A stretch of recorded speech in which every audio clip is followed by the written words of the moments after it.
અત્યાર સુધી આપણે જોયું વ્હીકલ પરફોર્મન્સ વિશે, કે જેની અંદર આપણે જોયું tractive effort, traction, power generated by the engine, torque transmitted to the wheel etcetera. બરાબર. હવે વ્હીકલનું જે પરફોર્મન્સ છે એ ખાલી આના ઉપર જ આધારિત નથી. આપણું વ્હીકલ એટલે પૂરેપૂરું પેકેજની જો વાત કરીએ તો વ્હીકલ ચાલુ તો આપણે કરી દીધું અત્યાર સુધી, ટ્રેક્શનથી કે ટ્રેક્ટિવ એફર્ટથી કે પાવર જનરેટેડ બાય ધ એન્જિનથી કે બધી વસ્તુઓથી. બરાબર છે. પણ વ્હીકલ જ્યારે ચાલુ થાય છે, વ્હીકલ જ્યારે ગતિ કરે છે, તો એ ગતિ કરતાં વ્હીકલને ઊભું રાખવાની જવાબદારી પણ વ્હીકલના પરફોર્મન્સ ઉપર જ આવે છે. બરાબર. એટલે કે વ્હીકલનું પરફોર્મન્સ આપણે જો કેલ્ક્યુલેટ કરવું હોય ઓવરઓલ પરફોર્મન્સની જો વાત કરીએ તો વ્હીકલ ગતિ તો કરાવવાનું જ છે અને એને જોડે જોડે ઊભું પણ રાખવાનું છે. મતલબ કે આપણા વ્હીકલને બ્રેકિંગ પણ કરવાનું છે, કે આપણું વ્હીકલ ઊભું રહેવું જોઈએ. બરાબર છે. એટલે આપણે એની અંદર શું જોઈશું કે વ્હીકલને જ્યારે આપણે બ્રેક મારીએ છીએ ત્યારે આપણું વ્હીકલ કેટલા ડિસ્ટન્સે ઊભું રહે છે, કે જેને આપણે કહીએ છીએ સ્ટોપિંગ ડિસ્ટન્સ. બરાબર છે. આ સ્ટોપિંગ ડિસ્ટન્સ ઉપરથી અને આપણે જેટલો એફર્ટ બ્રેક ઉપર લગાડીએ છીએ તેની મદદથી બ્રેકની કાર્યક્ષમતા ડિફાઇન થતી હોય છે, કે આપણી બ્રેક મતલબ કે આપણા વ્હીકલની જે બ્રેક છે એ કેટલી એફિશિયન્ટ છે. બરાબર. એટલે જ્યારે આપણે વ્હીકલના પૂરા પરફોર્મન્સની વાત કરતા હોઈએ તો આપણે એન્જિન પાવર છે કે એન્જિન ટોર્ક છે કે વ્હીલ પાવર છે, ગિયર રેશિયો, એક્સેલ રેશિયો, આ બધું તો આવવાનું જ છે. પણ જોડે જોડે આપણા વ્હીકલની braking capacity, braking efficiency, stopping distance ને આ બધા પરિબળો પણ વ્હીકલ પરફોર્મન્સની અંદર જ ધ્યાનમાં લેવામાં આવે છે. તો બ્રેકિંગની ઉપર જે આપણે આવીએ તો આપણે સૌથી પહેલાં એ જોઈએ કે બ્રેકિંગની જે કાર્યક્ષમતા છે, મતલબ કે બ્રેકિંગ એફિશિયન્સી જે છે તેને અસર કરતા પરિબળો કયા કયા. બરાબર. એથી પણ આપણે થોડુંક સમજીએ કે બ્રેકિંગ એટલે શું. તો જ્યારે આપણું વ્હીકલ ગતિ કરતું હોય છે તો તે ગતિ કરતા વ્હીકલને ઊભું રાખવા માટે આપણે જે બી એફર્ટ વ્હીકલને લગાડીએ છીએ તેને બ્રેકિંગ એફર્ટ કહેવામાં આવે છે. બરાબર છે. કેટલા અંતર ઊભું રહે છે અને એફર્ટની સામે કેટલું આઉટપુટ આવે છે એના પ્રમાણે બ્રેકિંગની કાર્યક્ષમતા ડિફાઇન થતી હોય છે. ઓકે. તો આપણા વ્હીકલના બ્રેકિંગની કાર્યક્ષમતા છે, મતલબ કે એફિશિયન્સી ઓફ બ્રેકિંગ જે છે તેને કયા કયા ફેક્ટર્સ અફેક્ટ કરે છે અથવા તો કયા કયા પરિબળો અસર કરે છે તેના વિશે હવે આપણે જાણકારી મેળવીશું. તો સૌથી પહેલું પરિબળ છે બ્રેક અને લાઇનર. બ્રેક ડ્રમ અને લાઇનરની જે બ્રેકિંગ સપાટી છે તેની વચ્ચે લાગતું અથવા તેની ઉપર લાગતું બ્રેકિંગ દબાણ. હવે આપણને બ્રેક વિશે તો ખબર જ છે કે બ્રેકની અંદર કયા કયા કોમ્પોનન્ટ્સ લગાડેલા હોય છે. એક બ્રેકિંગ લાઇનર હોઈ શકે છે, બ્રેક ડ્રમ હોઈ શકે છે, સ્પ્રિંગ મિકેનિઝમ હોઈ શકે જે બ્રેકિંગ લાઇનર અને ડ્રમને કનેક્ટ કરવાનું ને કનેક્શન તોડવાનું કાર્ય કરતું હોય છે. બરાબર છે. આવા અલગ અલગ કોમ્પોનન્ટ્સ બ્રેકની અંદર હોય છે. એટલે આઈ હોપ કે તમને એ તો ખબર જ હશે કે બ્રેક ડ્રમ કોને કહેવાય અને બ્રેક લાઇનર કોને કહેવામાં આવે છે.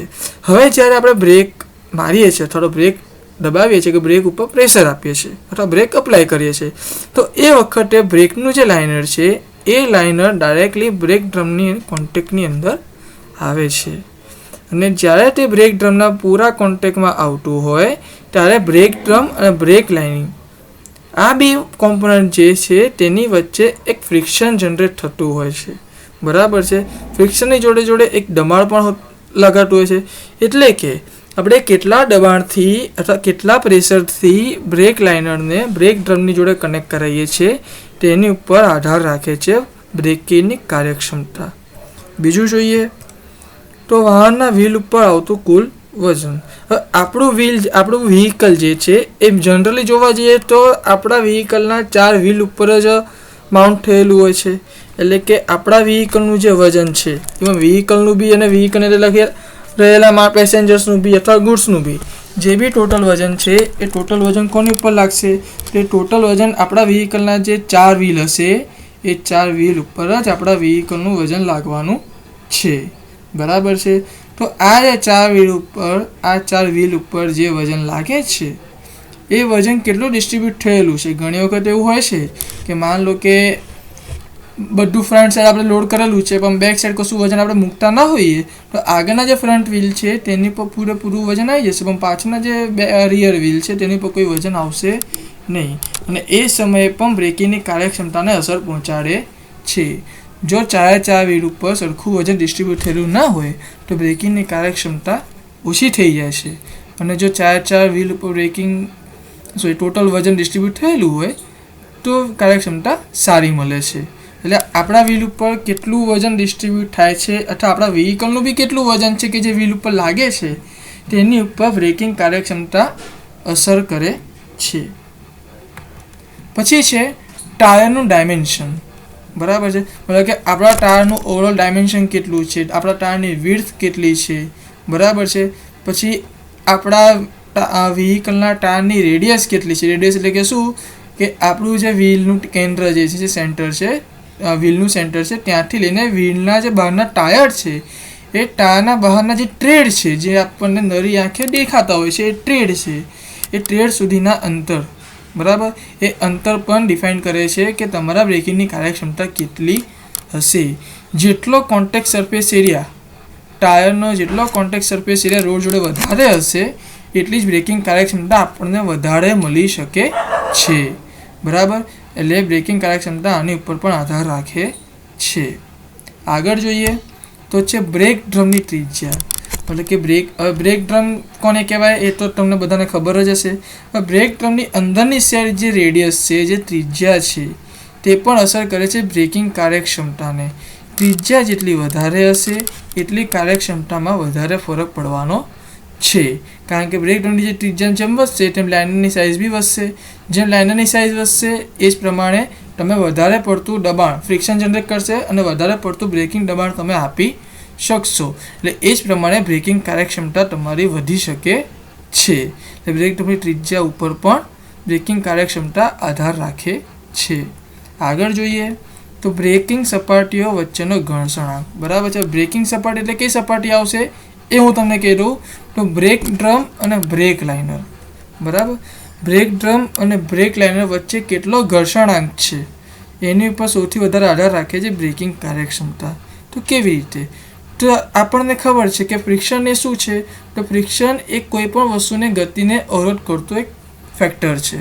બરાબર છે, એટલે જે અને ઘર્ષણાંક કોને કહેવાય, તો જેટલું ઘર્ષણ વધારે એટલું ઘર્ષણાંક વધારે, અને ઘર્ષણાંક કોની વચ્ચે હોય તો બે સપાટીઓ વચ્ચે હોય. એટલે અહીંયા આગળ બ્રેકિંગ સપાટીની જે વાત કરી છે, બ્રેકિંગ સપાટીનો મિનિંગ એવો થાય કે આપણા વ્હીકલમાં જે બ્રેક ડ્રમ છે, બ્રેકનું જે બ્રેક ડ્રમ છે એ બ્રેક ડ્રમ અને બ્રેક લાઇનર એ બેની વચ્ચે કેટલો ઘર્ષણાંક છે તેની ઉપર બ્રેકિંગની કાર્યક્ષમતા આધાર રાખે છે.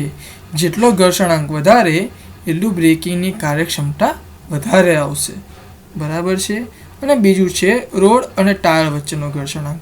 હવે ફાઇનલી આપણે જ્યારે બ્રેક અપ્લાય કરતા હોઈએ છીએ તો ફાઇનલી શું થવાનું છે કે આપણા વ્હીકલનું જે ટાયર છે અથવા તો આપણા વ્હીકલનું જે વ્હીલ છે તે ટાયર અથવા વ્હીલની ગતિ ઓછી થવાની છે. બરાબર છે, એટલે એ વ્હીલ ડાયરેક્ટલી કોની જોડે કનેક્ટેડ હશે તો રોડ જોડે. તો ઘર્ષણાંક રોડ અને ટાયરનો પણ જોવામાં આવશે કે રોડ અને ટાયર વચ્ચે કેટલો ઘર્ષણાંક છે એ પ્રમાણે બ્રેકિંગ કાર્યક્ષમતા ઉપર અસર કરશે. જો રોડ અને ટાયરનો ઘર્ષણાંક વધારે હશે તો બ્રેક ઇઝીલી લાગી જશે, મતલબ કે બ્રેકિંગ કાર્યક્ષમતા ઘણી સારી હશે. પણ જો રોડ અને ટાયર વચ્ચેનો ઘર્ષણાંક ઓછો હશે તો બ્રેકિંગની કાર્યક્ષમતા ઓછી હશે. બરાબર છે, મતલબ કે જો બ્રેકિંગની કન્ડિશનમાં જો આપણે વાત કરીએ, આપણે વ્હીકલને રોકવાની કન્ડિશનમાં જો વાત કરીએ તો ઘર્ષણાંક જેટલો વધારે એટલું સારું. પણ આપણે જો વ્હીકલ ચલાવવાની વાત કરીએ તો ઘર્ષણાંક ઓછો હોવો જોઈએ. બરાબર છે, પણ આપણે બ્રેકિંગની અહીંયા વાત કરીએ છીએ, બ્રેકિંગ કાર્યક્ષમતાની વાત કરીએ છીએ તો બ્રેકિંગ કાર્યક્ષમતાની સંદર્ભમાં આ ઘર્ષણાંક બને એટલા વધારે હોય તો બ્રેકિંગની કાર્યક્ષમતા સારી મળશે તેવું કહેવાશે. આગળ જોઈએ તો છે ટાયરની ટ્રેડ ડિઝાઇન અને ટ્રેડનો ઘસારો. હવે જેમ આપણને ખબર છે કે ટાયર અને રોડ વચ્ચેનો ઘર્ષણાંકની ઉપર નિર્ભર કરે છે બ્રેકિંગની કાર્યક્ષમતા. બરાબર છે, તો એ જ રીતે જો ટ્રેડ ડિઝાઇનની જો વાત કરીએ તો ટ્રેડ જેટલા ઊંડા હશે, મતલબ કે જેટલા ડીપ ટ્રેડ હશે, બરાબર, અને જેટલા વધારે ટ્રેડ હશે એટલું તેની ફ્રિક્શન કેપેસિટી જે છે એ વધી જશે, મતલબ કે ઘર્ષણાંક વધી જશે. અને ફાઇનલી જો અહીંયા ઘર્ષણાંક વધી જશે, રોડ અને ટાયર વચ્ચેનો જે ઘર્ષણાંક છે વધી જશે, તો તેના લીધે બ્રેકિંગ કાર્યક્ષમતા પણ બને એટલી સારી મળશે. બરાબર છે. એટલે જેટલા ટ્રેડ સારા, જેટલા ટ્રેડ નવા અને જેટલા ટ્રેડ ઊંડા, એટલી જ બ્રેકિંગ એફિશિયન્સી સારી આપણને મળશે. અને એની જ જોડે આપણે જોઈએ ટ્રેડનો ઘસારો. તો હવે ટાયર અને રોડ વચ્ચે કન્ટિન્યુઅસલી ફ્રિક્શન તો થવાનું જ છે. રોડ તો ઘસાવાથી થયો, પણ ટાયર તો ઘસાઈ જ જવાનું છે. બરાબર. એટલે ટાયર ઘસાશે એટલે શું ઘસાશે? ટાયરના ટ્રેડ ઘસાશે. એટલે ટ્રેડની જે ડેપ્થ છે એ ઓછી થઈ જશે. ઘણી વખત ટ્રેડ જે હશે એ પૂરેપૂરી ઘસાઈ પણ જશે. અને એ સમયે આપણું જે ટાયર છે કેવું થઈ જશે? એકદમ સ્મૂથ થઈ જશે. બરાબર. અને સ્મૂથ ટાયરનો ઘર્ષણાંક ઘટી જતો હોય છે. બરાબર. એટલે જ્યારે સ્મૂથ થઈ જાય તો એ વખતે રોડ અને ટાયર વચ્ચે આપણને ઓછો ઘર્ષણાંક મળશે. અને એ વખતે જો કોએફિશિયન્ટ ઓફ ફ્રિક્શન એટલે કે ઘર્ષણાંક જો આપણને ઓછો મળશે, તો બ્રેકિંગની જે કાર્યક્ષમતા છે એ પણ કેવી થઈ જશે? ઓછી થઈ જશે. બરાબર છે. એટલે ટાયરના ટ્રેડના જે ડિઝાઇન છે અને ટ્રેડ ઉપર જે કંઈ બી વિયર એન્ડ ટિયર થતું હોય છે, જે કંઈ બી ઘસારો થતો હોય છે, એની બી સીધી અસર બ્રેકિંગ એફિશિયન્સી પર પડતી હોય છે. પછી છે લોડની વહેંચણી. જે રીતે આપણે આગળ જોઈ ગયા કે વ્હીકલનું વજન છે અથવા વ્હીકલ ઉપર જે લગાવતું લોડ છે એનું કયા પ્રમાણે વહેંચણી કરેલી છે એની ઉપર બ્રેકિંગ એફિશિયન્સી આધાર રાખતી હોય છે. જો પ્રોપરલી ડિસ્ટ્રીબ્યુટ કરેલી હોય તો આપણે બ્રેકિંગ એફિશિયન્સી ઘણી સારી મળી શકે છે. અને જોડે જોડે આપણે છે રેતાળ અને કાદવ કીચડવાળા રસ્તા. આ પોઈન્ટ કેવી રીતે? તો જેમ આપણે અહીંયા કહ્યું કે રોડ અને ટાયરનો ઘર્ષણાંક જેટલો સારો મળશે, જેટલો વધારે મળશે, એટલે બ્રેકિંગ એફિશિયન્સી સારી મળશે. પછી આ પોઈન્ટમાં આપણે જોયું કે ટાયરમાં ચેન્જીસ આવે તો ઘર્ષણાંકમાં શું ચેન્જીસ આવશે. તો એવી જ રીતે રેતી અને કાદવવાળા રસ્તા જે આવશે, મતલબ કે રેતાળ અથવા તો કાદવ કીચડવાળા જેટલા બી રસ્તાઓ હશે એ રસ્તાનો ઘર્ષણાંક કેવો હોય છે? ઓછો હોય છે. બરાબર. એટલે એ વખત તો તમે ગમે એટલા ડીપ ટ્રેડવાળા તમે ટાયર્સ કેમ ના યુઝ કરો, પણ રેતાળ અને કાદવ કીચડવાળા રસ્તા ઉપર તેનો ઘર્ષણાંક હંમેશા ઓછો જ મળવાનો છે. એટલે જ્યારે પણ રસ્તાઓ ભીના હશે અથવા તો રસ્તા ઉપર રેતી પથરેલી હશે તો આવા સંજોગોની અંદર ઘર્ષણાંક ઓછો મળવાના કારણે બ્રેકિંગ એફિશિયન્સી ઘણી ઓછી મળતી હોય છે. એટલે જ્યારે બી આપણે વ્હીકલને ડિઝાઇન કરતા હોઈએ અથવા વ્હીકલનું પરફોર્મન્સ ચેક કરવામાં આવતું હોય તો તેની અંદર આ પ્રકારના રસ્તા, મતલબ કે રેતીવાળા અને કાદવવાળા રસ્તાઓ વિશે પણ સંપૂર્ણ ધ્યાન રાખવું પડતું હોય છે. આગળ જોઈએ તો છે ટાયરનું ડિફ્લેક્શન. તો ઘણી વખત ટાયરના ઘસારાના કારણે અથવા ટાયર જે ટ્રેડ જે છે તેના અનઇવન ઘસારાના કારણે ટાયરનું ડિફ્લેક્શન આવી શકે છે, જે ડાયરેક્ટલી અસર બ્રેકિંગ એફિશિયન્સી ઉપર કરતું હોય છે. પછી છે એર રેઝિસ્ટન્સ, હવાનો અવરોધ. તો જ્યારે વ્હીકલ ચાલતું હોય છે તો રોડ રેઝિસ્ટન્સમાં કેમ કેલ્ક્યુલેટ નથી કર્યું? કારણ કે રોડ અને ટાયર વચ્ચે સીધો સંપર્ક આવે છે, એટલા માટે આપણે રોડ રેઝિસ્ટન્સ આપણે કેલ્ક્યુલેટ કર્યું નથી આ પોઈન્ટની અંદર. પણ આપણે એર રેઝિસ્ટન્સ જોવું પડે કે આપણે જ્યારે બ્રેક લગાડીએ છીએ ત્યારે હવાનો દિશા કઈ છે તથા તો હવાનો અવરોધ આપણને કેટલો લાગે છે તે પણ બ્રેકિંગ કાર્યક્ષમતા ઉપર પૂરી રીતે અસર કરતું હોય છે. છેલ્લો પોઈન્ટ જે અસર કરે છે અથવા છેલ્લું ફેક્ટર જે અસર કરે છે એ છે બ્રેકિંગ એફર્ટ. આ લખ્યું છેલ્લું છે પણ ગણાય સૌથી પહેલું કે આપણે કેટલી બ્રેક દબાવી છે અથવા તો આપણે કેટલા પ્રેશરથી બ્રેક અપ્લાય કરેલી છે એની ઉપરથી આપણે કાઉન્ટ કરી શકીએ છીએ બ્રેકિંગ એફર્ટ. બરાબર. એટલે કે આપણે જેટલું પ્રેશર બ્રેક ઉપર લગાડીશું એ પ્રમાણે આપણે બ્રેકિંગની કાર્યક્ષમતા મળી શકે છે. હવે આ હતા ફેક્ટર અફેક્ટિંગ બ્રેકિંગ એફિશિયન્સી, કે બ્રેકિંગ કાર્યક્ષમતાને અસર કરતા પરિબળો હતા જે જનરલી જીટીયુ એક્ઝામની અંદર 3 થી 4 માર્કની અંદર પૂછાતું હોય છે. એમાં ખાલી આટલી જ વસ્તુ લખવાની હોય છે. બરાબર છે. પણ જે આગળ બી અમુક વસ્તુ હોઈ શકે છે. હવે આગળ આપણે શું ભણવાનું આવશે તો એ છે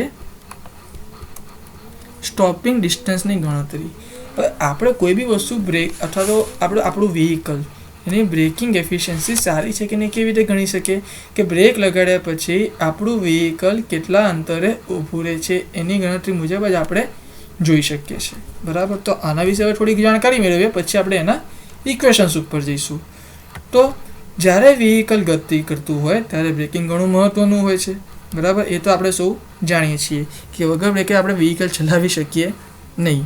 આગળ જોઈએ તો જ્યારે બ્રેકિંગની વાત આવે છે ત્યારે આપણું વ્હીકલમાં બ્રેક અપ્લાય કર્યા પછી કેટલા અંતરે ઊભું રહે છે અથવા કેટલા અંતરે થોભે છે તેની ગણતરી કરવી અત્યંત મહત્ત્વની બની જાય છે. આપણે સ્ટોપિંગ ડિસ્ટન્સના અંતરની અથવા સ્ટોપિંગ ડિસ્ટન્સની ગણતરી કર્યા સિવાય આપણે આપણા વ્હીકલને ચલાવી શકીએ નહીં. આપણને ખબર હોવી જોઈએ કે હું કેટલા પ્રમાણમાં બ્રેક મારીશ તો આપણું વ્હીકલ કેટલા ડિસ્ટન્સે ઊભું રહી જશે. બરાબર છે. એટલા માટે જ્યારે આપણે બ્રેકિંગની વાત કરતા હોઈએ તો બ્રેક માર્યા પછી કેટલા અંતરે આપણું વ્હીકલ ઊભું રહે છે તેની આપણે ગણતરી કરવી જ પડે. બરાબર છે. અને જે અત્યંત મહત્ત્વની વસ્તુ છે. તો અને એ જ સ્ટોપિંગ અંતર છે. બરાબર. હવે આપણે જ્યારે બ્રેક મારતી વખતે થાય છે શું? તો બ્રેક મારતી વખતે આપણા વ્હીકલની ગતિમાં ફેરફાર જ થતો હોય છે. બરાબર છે. તો આપણે આગળ ભણી ચૂક્યા છે કે ગતિમાં થતા ફેરફારના દરને પ્રવેગ કહેવામાં આવે છે. એ તો આપણે ભણી જ ગયા છે. પણ અહીંયા શબ્દ છે પ્રતિપ્રવેગ. તો પહેલામાં પ્રવેગ શું હતું કે ગતિના દરમાં વધારો થતો હોય છે એટલે એને પ્રવેગ કહેવામાં આવે છે. પણ આપણે જ્યારે બ્રેક મારીએ છીએ ત્યારે આપણા વ્હીકલની ગતિનો જે દર છે એમાં ઘટાડો થાય છે, મતલબ કે ઓછો થાય છે. એટલે કે એને આપણે શું કહીશું? પ્રતિપ્રવેગ. એટલે જ્યારે આપણે બ્રેક મારીએ છીએ તો વ્હીકલમાં શું થાય છે તો પ્રતિપ્રવેગ ઉત્પન્ન થતો હોય છે, મતલબ કે ઝડપમાં ઘટાડો થતો હોય છે. અને ઝડપમાં જે દરમાં ઘટાડો થતો હોય મતલબ કે પ્રતિપ્રવેગનો દર જેટલો હોય એની ઉપર આધાર કોણ રાખે? સ્ટોપિંગ ડિસ્ટન્સ અથવા સ્ટોપિંગ અંતર. જો પ્રતિપ્રવેગનો દર વધારે હશે તો સ્ટોપિંગ ડિસ્ટન્સ કેટલું હશે? ઓછું હશે. આ પ્રતિપ્રવેગનો દર વધારે એટલે શું કે ઝડપથી સ્પીડમાં ઘટાડો થાય છે. અને જો સ્પીડમાં ઝડપથી ઘટાડો થાય તો સ્ટોપિંગ ડિસ્ટન્સ બને એટલું ઓછું હોય. પણ જો પ્રતિપ્રવેગનો દર ઓછો હોય, બરાબર છે, મતલબ કે જો પ્રતિપ્રવેગનો દર ઓછો હોય, ઓછી ઝડપમાં ઘટાડો ઓછો થતો હોય તો સ્ટોપિંગ ડિસ્ટન્સ વધી જતું હોય છે. તો આ રીતે પ્રતિપ્રવેગ ઉપર સ્ટોપિંગ ડિસ્ટન્સ આધાર રાખે છે. આ ઉપરાંત તેની પર કયા કયા પરિબળો અસર કરે છે? ટાયર કે ડિફ્લેક્શન છે, હવાનો અવરોધ બી આધાર રાખતો હોય છે. જો હવાનો અવરોધ સારો હોય, વધારે મળતો હોય તો પ્રતિપ્રવેગ બી આપણને વધારે મળશે. પણ જો હવાનો અવરોધ ઓછો મળતો હોય તો પ્રતિપ્રવેગનો દર આપણને ઓછો મળતો હોય. અને પછી છે બ્રેકિંગ એફર્ટ. તમે કેટલી બ્રેકિંગ એફર્ટ આપો છો તેની ઉપર પ્રતિપ્રવેગ અને સ્ટોપિંગ ડિસ્ટન્સ આધાર રાખે છે. જો તમે એફર્ટ ઓછી આપશો તો પ્રતિપ્રવેગનો દર મને કેવો મળશે? ઓછો મળશે. એટલે સ્ટોપિંગ ડિસ્ટન્સ વધી જશે. પણ જો હું એફર્ટ વધારે આપીશ તો પ્રતિપ્રવેગનો દર મને વધારે મળશે. એટલે સ્ટોપિંગ ડિસ્ટન્સ ઓછું, મતલબ કે વ્હીકલ ઝડપથી રોકાઈ જશે. બરાબર છે. હવે જો આપણે ધારી લઈએ કે આપણા વ્હીકલની બ્રેકિંગ કાર્યક્ષમતા 100% છે. જનરલી આ વસ્તુ પોસિબલ છે નહીં કે તમે જો વ્હીકલના બ્રેક લગાડો તરત જ ઊભું રહી જાય. બરાબર છે. હવે તમે માની લઈએ છીએ કે ધારો કે બ્રેકિંગ કાર્યક્ષમતા 100% હોય તો આપણને કયા કયા ઇક્વેશન્સ મળશે? તો stopping distance S = ut - 1/2 ft². બરાબર. જો આને હું બીજી લેંગ્વેજમાં લખવું હોય અથવા બીજી રીતે લખવું હોય તો v² - u² = -2fs. બરાબર છે. હવે અહીંયા આગળ દરેકે દરેક સ્ટેપ્સ કયા કયા છે, પોઈન્ટ્સ કયા કયા છે, નોટેશન્સ આપણે આપી દઈએ. બરાબર. તો જો નોટેશનની આપણે વાત કરીએ તો S એટલે કે સ્ટોપિંગ ડિસ્ટન્સ, મતલબ કે આપણે વ્હીકલને જ્યારે બ્રેક મારીએ છીએ તો બ્રેક મારવાનું ચાલુ કર્યા પછી કેટલું અંતર કપાઈને આપણું વ્હીકલ રોકાય છે. બરાબર છે. એ થશે સ્ટોપિંગ ડિસ્ટન્સ. બરાબર. પછી આવશે U. તો U એટલે કે શું? તો ઇનિશિયલ વ્હીકલ વેલોસિટી, મતલબ કે વાહનની શરૂઆતની ઝડપ. એટલે કે આપણે જ્યારે વ્હીકલને બ્રેક મારીએ છીએ તો બ્રેક મારવાનું ચાલુ કરીએ એ પહેલાં આપણા વ્હીકલની કેટલી સ્પીડ છે. તો માન લો કે હું 80 કિલોમીટરની સ્પીડે હું બ્રેક મારવાનું ચાલુ કરું છું ને તો આપણા એ વખતે મારા યુની વેલ્યુ આવશે 80 કિલોમીટર પ્રતિ કલાક. બરાબર છે. મીટર પર સેકન્ડમાં બી આપણે ઝડપ લેવાની થશે. આપણે આના જે એક્ઝામ્પલ્સ આવશે એની અંદર મીટર પર સેકન્ડમાં ઝડપ લેવાની થશે. એટલા માટે અહીંયા મીટર પર સેકન્ડ લખેલું છે. બરાબર છે. તો આ તો થઈ વ્હીકલની શરૂઆતની ઝડપ. હવે આગળ આપણે જોઈએ તો છે vehicle velocity after application of brake. મતલબ કે બ્રેક માર્યા પછી, બ્રેકિંગ એફર્ટ આપ્યા પછી આપણા વ્હીકલની કેટલી ઝડપ છે એના વિશે. બરાબર. કારણ કે આપણે જ્યારે બ્રેક મારીશું ત્યારે વ્હીકલની ઝડપમાં ઘટાડો થવાનો જ છે. તો એ ઘટાડો થયા પછી આપણા વ્હીકલની કેટલી ઝડપ થઈ એ થશે કેપિટલ વી. બરાબર છે. પછી આગળ આપણને મળશે એ છે ટી. જે ટી એટલે કે શું છે? Time of application of brake. મતલબ કે આપણે બ્રેક કેટલા સમય સુધી દબાવી રાખી છે, અથવા આપણે બ્રેક કેટલા સમય સુધી અપ્લાય કરી છે તેનો સમય. બરાબર છે. આપણે એવું તો છે જ નહીં કે કન્ટિન્યુઅસ બ્રેક અપ્લાય કરી જ રાખવાના છે, ના. એટલે કેટલા સમય સુધી આપણે બ્રેક અપ્લાય કરીશું તેના સમયને આપણે ટી કહીશું. પછી છે small F. Small F A શું છે? વ્હીકલ ડીએક્સેલરેશન, મતલબ કે વાહનનો પ્રતિપ્રવેગ. મતલબ કે કેટલા દરથી તમારા વ્હીકલની ઝડપમાં ઘટાડો થાય છે તે દર. બરાબર છે. પ્રવેગનો અને પ્રતિપ્રવેગ બંનેનો યુનિટ સેમ હોય છે, મીટર પર સેકન્ડ સ્ક્વેર. એટલે કે આપણું વ્હીકલને બ્રેક લગાડ્યા પછી તેની સ્પીડમાં મતલબ કે જે ઇનિશિયલ વેલોસિટી છે, ઇનિશિયલ વ્હીકલ વેલોસિટી છે, તે વેલોસિટીમાં કેટલા દરથી વ્હીકલની સ્પીડમાં ઘટાડો થાય છે તે દરને આપણે પ્રતિપ્રવેગ કહીશું, જેને આપણે સ્મોલ એફ તરીકે દર્શાવીશું. આગળ આપણને આવશે તો હવે જો માનો કે બ્રેક લગાવતા વાહન ઊભું રહી જાય છે, વ્હીકલ ફૂલ્લી સ્ટોપ થઈ ગયું, બ્રેક લગાડી છે અને વ્હીકલ આપણું ફૂલ્લી સ્ટોપ થઈ ગયું છે, તો આપણને શું મળશે? તો આ ઇક્વેશનમાં આપણે શું કહીશું? હવે આપણે શું છે? બ્રેક લગાવતા વ્હીકલ ઊભું રહી જાય છે. બરાબર છે. એટલે એની જે ફાઇનલ વેલોસિટી જે છે કે બ્રેક લગાડ્યા પછી વાહનની ઝડપ જે છે એ કેટલી થઈ જશે? 0 થઈ જશે. એટલે 0 અહીંયા આગળ થઈ ગઈ, માઇનસ યુ સ્ક્વેર. એટલે યુ સ્ક્વેર એ સીધી જ રાખ્યા છે, અહીંયા માઇનસના માઇનસ એ સીધી જ રાખ્યા છે, ઇક્વલ ટુ -2fs. હવે આપણે ગણતરી કોની કરવાની છે? સ્ટોપિંગ ડિસ્ટન્સની કરવાની છે, જેને આપણે કેપિટલ એસ કહીએ છીએ. એટલે એસને જો સૂત્ર કરતાં બનાવું છું, મતલબ કે એસને હું એઝ ઇટ ઇઝ રાખું તો શું થશે? જો પહેલાં તો માઇનસ માઇનસ પ્લસ થઈ જવાના, કે સામે માઇનસ છે એટલે એલિમિનેટ કરી શકીએ છીએ. અને પછી શું થશે? U square as it is, અને એસના ગુણાકારમાં 2f છે, જે ઇક્વલ ટુની સામે જશે તો ભાગાકારમાં જશે. એટલે એસ ઇઝ ઇક્વલ ટુ કેટલા મળશે? U square divide by 2f. આ શું થયું? આપણું સ્ટોપિંગ ડિસ્ટન્સની સૂત્ર, કે આપણું વ્હીકલને બ્રેક માર્યા પછી કેટલા અંતરે ઊભું રહેશે તેનું ઇક્વેશન થયું આ સૂત્ર. બરાબર છે. તો આપણને સૂત્ર તો મળી ગયું, યુ બી આપણને આપ્યા હશે, પણ પ્રતિપ્રવેગનું મૂલ્ય આપણને આપ્યું હશે નહીં. બરાબર છે. તો એના વિશે આપણે આગળ જાણકારી મેળવીશું કે આપણે એફની વેલ્યુ કેવી રીતે ફાઇન્ડ આઉટ કરી શકીએ. બરાબર છે. એ પહેલાં આપણે થોડુંક એક ફિગર જોઈ લઈએ કે જ્યારે આપણે વ્હીકલને બ્રેક લગાડીએ છીએ ત્યારે તેમાં કયા બળ અથવા કયા ફોર્સિસ જનરેટ થતા હોય છે તેની આપણે પહેલાં નોમિનલ જાણકારી મેળવી લઈએ. તો જનરલ રીતે માની લો કે મેં એક્સ્ટ્રીમ કન્ડિશન લીધી છે કે આપણે વ્હીકલ ઢાળ ઉપર બી છે અને બ્રેક લગાડીએ છીએ. એટલે માન લો કે અહીંયા થીટા એંગલ જેટલો વ્હીકલનો ઢાળ હોય છે. બરાબર છે.